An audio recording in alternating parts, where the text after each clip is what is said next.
Hello అండి, welcome back to my channel Ashritashri 127. So ఈరోజు మనం ఒక ముఖ్యమైన విషయం గురించి మాట్లాడుకుందామండి. అది దేని గురించి అంటే హెల్మెట్ ఫర్ మెన్ అనమాట. సో హెల్మెట్ గురించి మాట్లాడుకుందాము. మన రోజువారీ జీవితాల్లో ఎన్నో బైక్ యాక్సిడెంట్లు చూస్తుంటాం కదండి. ఎంతోమంది చనిపోయిన వారిని చూస్తుంటాం. సో ఆ టైంలో ఎప్పుడైనా అనిపించిందా, అరే ఒక్క హెల్మెట్ పెట్టుకొని ఉంటే ఈరోజు ఇతని ప్రాణం దక్కుండేదేమో అని అనిపించే ఉంటుంది కదండి చాలామందికి. అయినా సరే చాలామంది నా హెయిర్ స్టైల్ పాడైద్ది, లేకపోతే నన్ను ఎగతాళి చేస్తారు, మోటోడు అంటారని చాలామంది హెల్మెట్ పెట్టుకోవడానికి ఇష్టపడట్లేదండి. పోలీసులకి ఫైన్ కట్టడానికైనా ఇష్టపడుతున్నాడు కానీ 1030 హెల్మెట్ పెట్టుకోవడానికి ఇష్టపడట్లేదు 70% మంది కదండి. ఈరోజు ఆ ఎగతాళి చేసిన వాళ్ళు, లేకపోతే నిన్ను మోటోడు అన్నవాళ్ళు వచ్చి ఈరోజు నీ ప్రాణాలు దక్కిస్తారా, నీ కుటుంబాన్ని కాపాడుతారా అండి? లేదు కదా. ఒక వ్యక్తి ఎంతసేపు వెళ్తాము, ఒక 5 మినిట్సే కదా, ఎంతోసేపు పట్టదు అని హెల్మెట్ని నిర్లక్ష్యం చేసి ప్రయాణం అయ్యాడనమాట. సో ఈ 5 నిమిషాల్లోనే అనుకోని స్థితిలో, అనుకోని పరిస్థితుల్లో అతనికి ఏంటంటే యాక్సిడెంట్ అయింది. సో కాళ్ళు చేతులు ఏవి ఇంజ్యూర్ అయినా, వేటికి దెబ్బ తగిలినా బాగు చేసుకోవచ్చేమో, కానీ తలకు దెబ్బ తగిలితే మాత్రం వల్ల అవ్వదండి. ఎందుకంటే మన తలలో మెదడు చాలా సున్నితం కదండి. ఇది ఆల్మోస్ట్ అందరికీ తెలుసు. ఒక హెల్మెట్ పెట్టుకోకపోవడం వల్ల, ఒక నిర్లక్ష్యం వల్ల, ఆ తలకి దెబ్బ తగలడం వల్ల ఆ వ్యక్తి జీవితం, ఆ వ్యక్తి కుటుంబం ఈరోజు తలకిందులైందనమాట. ఇది నేను ఎందుకు చెప్తున్నాను అంటే, రాత్రి మేము బల్లారాధనకి వెళ్తున్నాం అనమాట.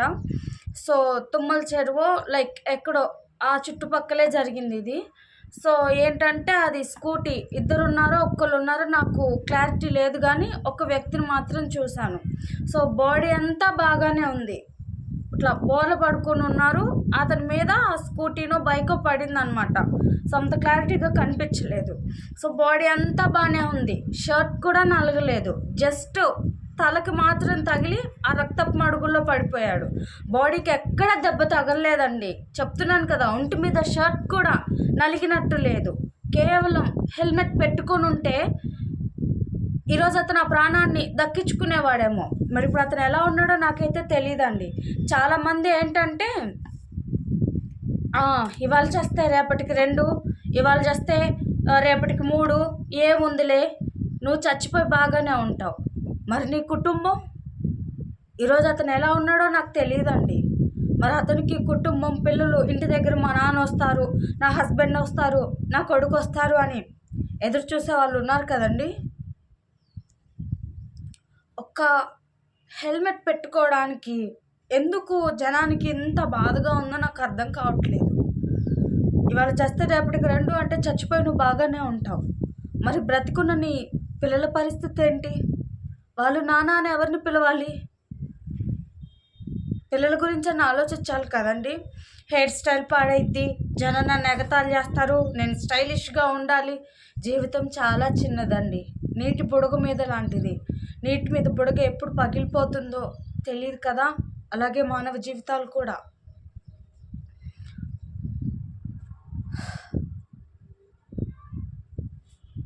ఇంటి దగ్గర మన కోసం ఎదురు చూసే కుటుంబం, తల్లిదండ్రులు, భార్య, పిల్లలు ఉంటారని జ్ఞాపకం పెట్టుకొని కొంచెం జాగ్రత్తగా ఉండండి. ఇది రాత్రి నేను చూసిన సంఘటన అనమాట, మీకు చెప్పింది తుమ్మల చెరువు దగ్గర. సో నిజంగా ఒక హెల్మెట్ ఉంటే ప్రమాదం తప్పేది. స్పృహలో కూడా లేడు అతను. అంబులెన్స్ అప్పుడే వస్తోందనమాట. మరి అతని కుటుంబం పరిస్థితి ఏంటి? అతని పిల్లలు నాన్న అని ఎవరిని పిలవాలి? ఇవేమీ ఆలోచించుకోరు. జరిగిన తర్వాత వెనక్కి తిరిగి చూస్తే ఏమీ రాదు కదండి. దేశం మీద, రాష్ట్రం మీద అయితేనేమి, దేశం మీద అయితేనేమి జరుగుతున్న బైక్ యాక్సిడెంట్ చనిపోయే వారిలో 77% మంది హెల్మెట్ ధరించని వారేనని సర్వేలు చెప్తున్నాయి. దయచేసి పోలీసులు వేసే ఫైన్ కోసం కాదు, కానీ మీ కుటుంబం పట్ల మీకున్న బాధ్యత కోసం హెల్మెట్ని పెట్టుకోండి. అర్థమైందా అండి? హెల్మెట్లు ఏవి పడితే అవి తక్కువ ధరకు వస్తున్నాయని దయచేసి తీసుకోవద్దు. ఐఎస్ఐ మార్కు ఉన్న హెల్మెట్ని మాత్రమే తీసుకోండి. అదే సేఫ్ అండ్ సెక్యూర్. అలాగే ఫుల్ ఫేస్ హెల్మెట్స్ వస్తున్నాయి. ఆ ఫుల్ ఫేస్ హెల్మెట్స్ వల్ల ఉపయోగాలు ఏంటి అంటే అది మీ హెడ్ అండ్ ఫేస్ రెండింటిని ప్రొటెక్ట్ చేస్తుందన్నమాట. సో అందుకే ఫుల్ ఫేస్ ఉన్న హెల్మెట్ని తీసుకోవడం, ఐఎస్ఐ మార్క్ ఉన్న హెల్మెట్ని ఎంచుకోవడం చాలా మంచిదండి. గుర్తుంచుకోండి, హెల్మెట్ తలకు బరువు కాదు, మీ కుటుంబం పట్ల మీకున్న బాధ్యత. జాగ్రత్త అండి.